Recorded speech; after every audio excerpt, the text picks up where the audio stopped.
The old house loomed before Sarah, a silent sentinel of secrets passed down through generations. As she stepped into the musty attic, her eyes were drawn to a small black box, its surface marred by strange metal locks and wrapped in rusted chains. A chill ran down her spine as she read the note attached, her grandmother's familiar scrawl warning, "Don't open it, no matter what. I buried it here for a reason." But curiosity, that eternal tempter, whispered in Sarah's ear.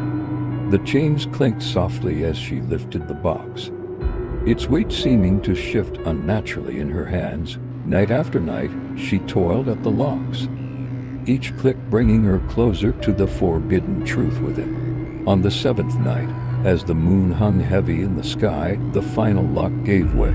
Sarah's heart raced as she lifted the lid, expecting treasures or family heirlooms. Instead, she found only darkness, a darkness that seemed to breathe and pulse with malevolent life. Before she could slam the lid shut, inky tendrils of smoke erupted from the box. They coiled around her, filling the room with an otherworldly chill. The air grew thick with whispers and forgotten tongues, the eerie laughter of phantom children, and distant screams that made Sarah's blood run cold. The smoke didn't dissipate, it seeped into the very walls of the house, infecting every corner with its taint. Mirrors began to reflect grotesque, twisted versions of reality. The phone rang incessantly. Each time Sarah answered, she heard only the rasping voices of the long dead. Family photos on the walls morphed before her eyes, once loving faces contorting into masks of horror and decay. With growing dread, Sarah realized the terrible truth. Her grandmother hadn't been protecting the box. She had been protecting the world from what lay within. And now that ancient evil was loose, demanding a price for its freedom. The first night after opening the box, Sarah's beloved cat vanished without a trace.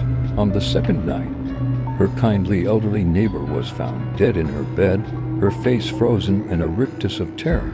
By the third night, Sarah's own memories began to slip away like sand through an hourglass, leaving gaping holes in the fabric of her mind.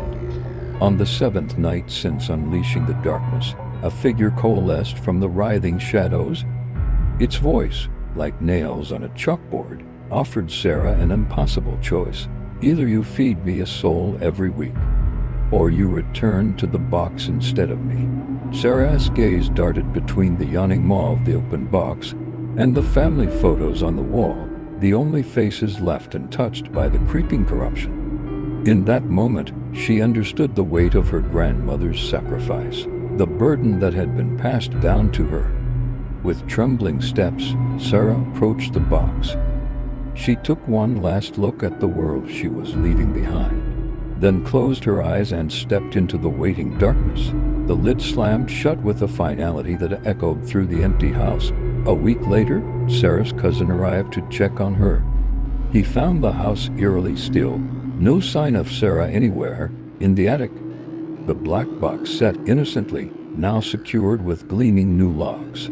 A note in Sarah's handwriting lay beside it. "Don't open it, no matter what happens." But on the nearby table, bathed in a shaft of moonlight, a golden key glinted with tempting promise. The cousin's hand hovered over it, the eternal cycle of curiosity and consequence poised to begin anew. The darkness within the box stirred, patient and hungry. It had waited centuries before. It could wait a little longer, for the curse of the black box was eternal, passed from one unwitting soul to the next, a hunger that could never truly die.